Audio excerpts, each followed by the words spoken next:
Give me fuel, give me fire, give me double shot of time.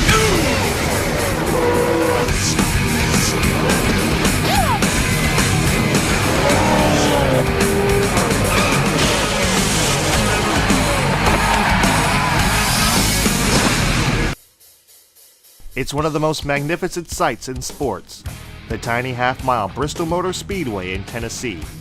Tonight, 150,000 fans form a wall of color around this concrete. Throughout the years, fans flock to their favorite track across the country. There's tradition at Daytona and Darlington, the lure of Indy, the sparkle of California and the sizzle of Vegas.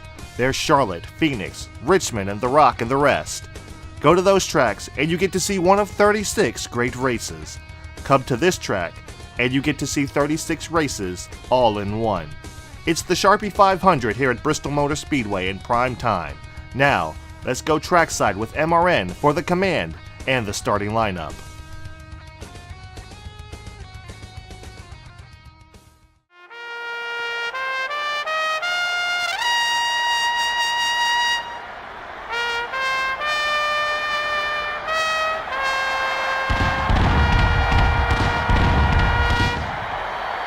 Gentlemen, start your engines.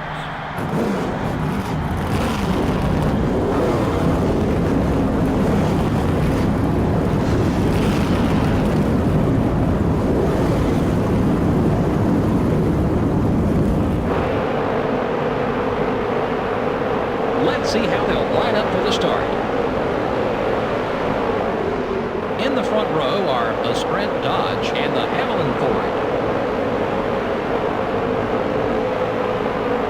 In the second row are the Interstate Batteries Pontiac and the UPS Ford. Starting the race from row 3 are the GM Goodrich Service Plus Chevrolet and the Lowe Chevrolet. The fourth row has the Napa Auto Parts Chevrolet and the 175 car. Starting the race from row 5 will be the 26 car and the DuPont Chevrolet. In row 6, we have the Valvoline Pontiac and the 172 car. Starting from row 7 will be the 46 car and the Pennzoil Chevrolet. In the 8th row are the Rubbermaid Ford and the 27 car. In the 9th row, we have the Target Dodge and the Ganassi Racing Dodge. In the 10th row are the Kellogg Chevrolet and the Dodge Dealers UAW Dodge. Dale Earnhardt Jr., the NASCAR Winston Cup points leader, will begin the race from the middle of the field. In row 12 are the 25 car and the Team Rusty Ford. Row 13 finds the Home Depot Pontiac and the Mark Martin Ford. The 14th row has the Kodak Chevrolet and the Citgo Ford. In row 15 are the America Online Chevrolet and the M&M's Pontiac. Starting the race from row 16 are the DeWalt Power Tools Ford and the Singular Wireless Chevrolet. Row 17 has the Tide Ford and the Motorcraft Ford. Starting in row 18 will be the Dodge Dealers UAW Dodge and the Altel Ford. In row 19 are the Square D Chevrolet and the 119 car. In row 20 are the Sirius Satellite Radio Dodge and the 16 car. Back in row 21, we have the 98 car and the 63 car. And rounding out the field is the CarQuest car. And there you have it, guys. There is the starting lineup for the Sharpie 500 here at Bristol Motor Speedway. Kyle Petty and Ricky Rudd are on the front row. Here we go. Green flag is in the air. We're underway. Got a big jump on the start there, but it's not going to be enough. As you notice, we qualified last. There is a reason for that. Our corner speed is absolutely terrible. You're going to see us get a corner speed from around 95 miles per hour to 105. And we need our corner speed to at least, at minimum, be 110. And because we can't get a good corner speed, we can't get maximum straightaway speed. So that's where that's where we're going to get killed during this race. We just don't have that corner speed. Luckily for us, the good news is our, oh man, big stack up there. I got hard into Shane Hall. That's not good for us, as we sustained some pretty significant damage to the front, the right front, which unfortunately is going to slow us down even more. But the good news is, before all of that happened, the good news is tire wear times 2 should be done. So we should be able to get ourselves a new chassis and be a little bit more competitive. The next thing I believe we should work on is downforce. To get us, we need that handling. We need the corner speed. Because we don't have the corner speed, we can't be competitive. You see, like we can't get to the corners fast enough, and because of that, we scrub off speed on the straightaway. So we should be able to get up to like 130, 140 almost on the straights. But because we can't get that corner speed, we just don't have. We're not going to have the straightaway speed, obviously. No matter how much acceleration I put into the car, it's just not gonna physically happen. Not without me blowing up the engine. Ooh, contact with the wall there. Got a little bit tight coming off that turn. That was just me trying to do too much. I was trying to push the car too much.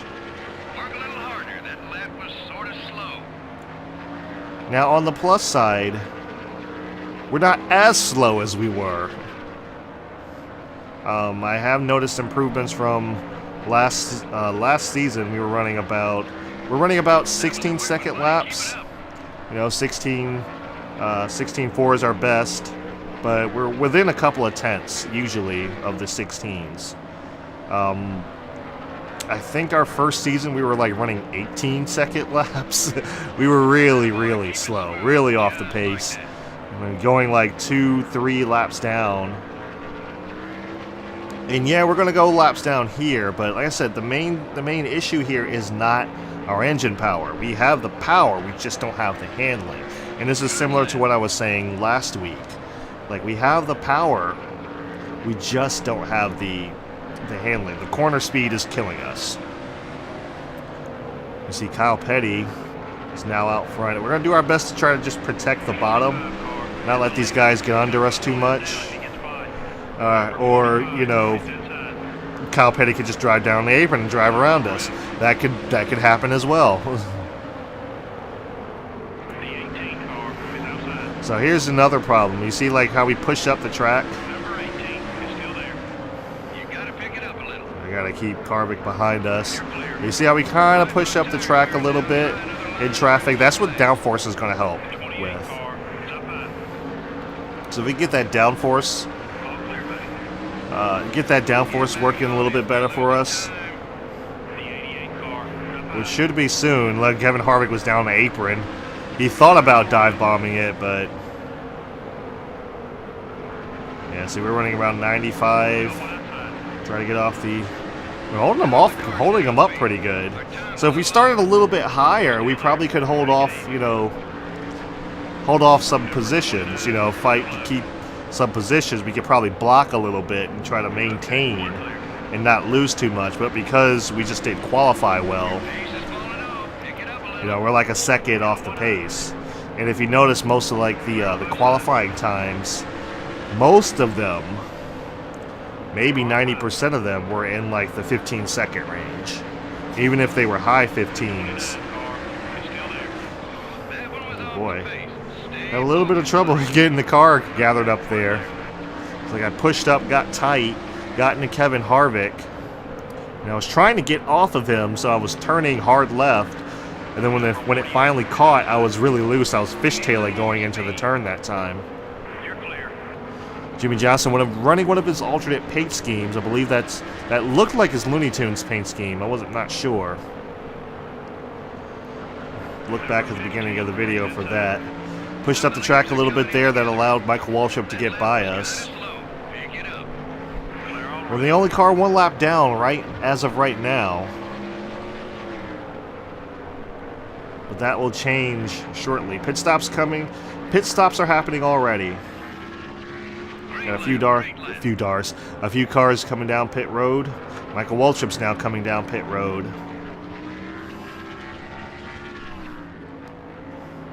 Now I'm going to take a little bit of a tip that I learned from What If Racing. And if you don't know What If Racing, I'm pretty sure you do. But if you don't, he does racing Let's Plays. His channel is mainly racing though, whereas ours is just on Sundays. And that's pit earlier. I usually come down pit road later because I'm waiting for a caution to possibly come out. But I'm just gonna pit around halfway. Golly, we're tight. It was like that car wasn't even trying to turn. It was just headed straight for the wall. And we gotta get. Unfortunately, we have to get 4 tires here. Yeah, we definitely got to get 4 tires here. So coming down pit road this time by. We got to get 4 tires. There's no way around it. We just have to get 4 tires. Go ahead and take a half round of wedge out while we're at it.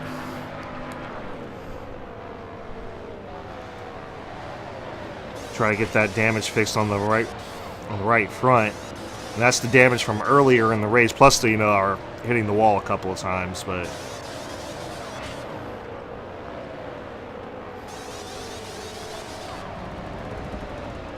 All right, 17.4 on the pit stop.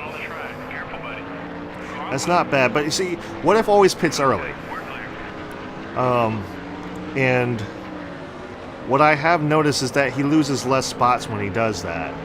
And because the tire wear is so extreme, I just lose spots.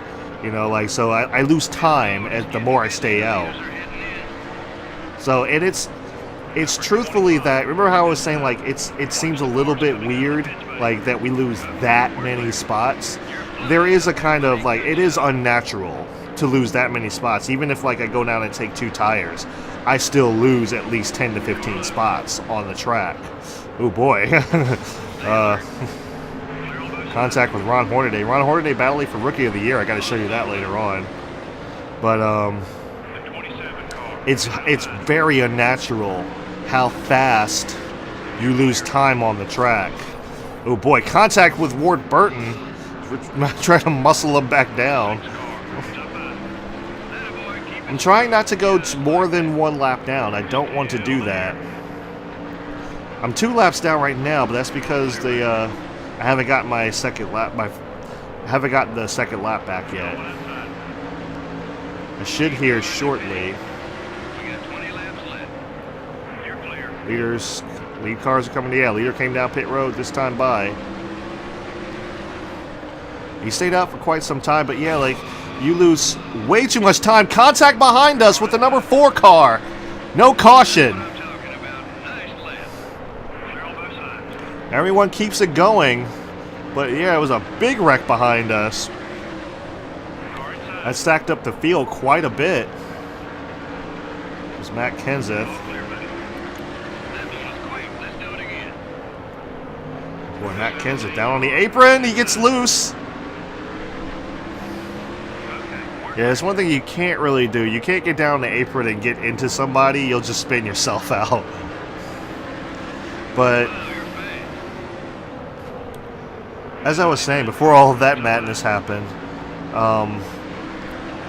you lose an unbelievable amount of time the more you stay out on worn tires, because your tires can actually slow you down more than you know, 10, 15 miles per hour all of a sudden. And it's just remarkable and very unrealistic, but it's crazy. Yeah, freaking Matt Kenseth, man. That's all right. We'll remember that for future races to come. Try to give Ryan Newman some room here. But yeah, you lose so much time. It's ridiculous how much time you lose is if you try to stay out on worn tires. So taking a tip from him, coming down pit road early, or at least halfway, right around halfway. If a caution comes out, I'll just have to deal with it. I got to hope a caution comes out before I pit, basically. But from now on, for the rest of the LP, I'll just be coming down pit road, close to halfway, maybe a little bit before. Because what could happen is I could actually make some time up. As we make contact with, it looks like Bill Elliott there. I can't tell if that's Bill Elliott or Jeremy Mayfield half the time, because they drive the exact same car, and the 9 looks the same. And usually by the time I see them, all I see is the 9, so I can't tell which one is which. But is that Terry Labonte again? Or is that a rookie? No, that's another rookie. He's running an Aaron's car. Terry Labonte doesn't have an Aaron's car. Oh man!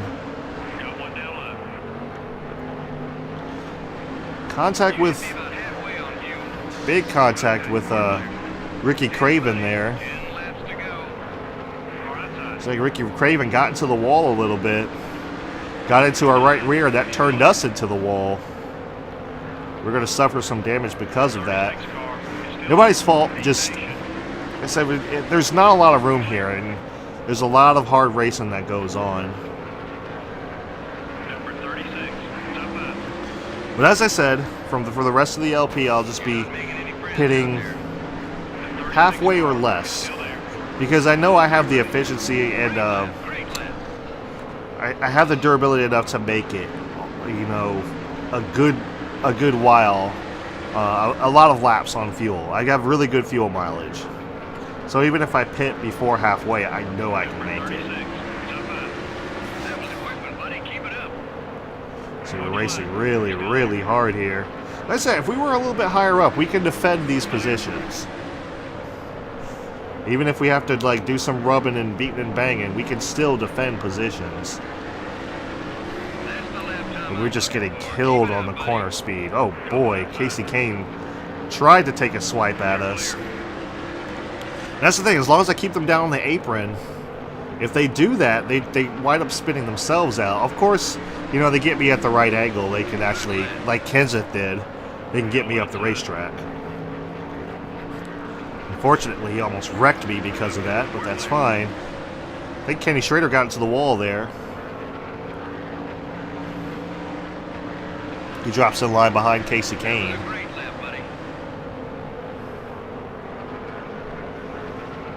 So you gotta be a little bit more cautious here now.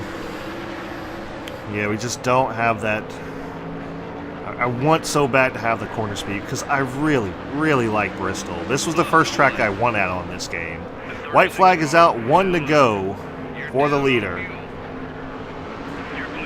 We're low on fuel, but that's fine. We just have to make it to the finish.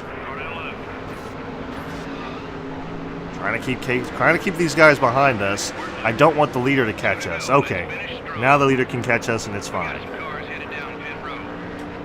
Someone has just won this race, and unfortunately we're going to come home a disappointing last place as we're coming off turn 4. Oh, that was painful. Good grief.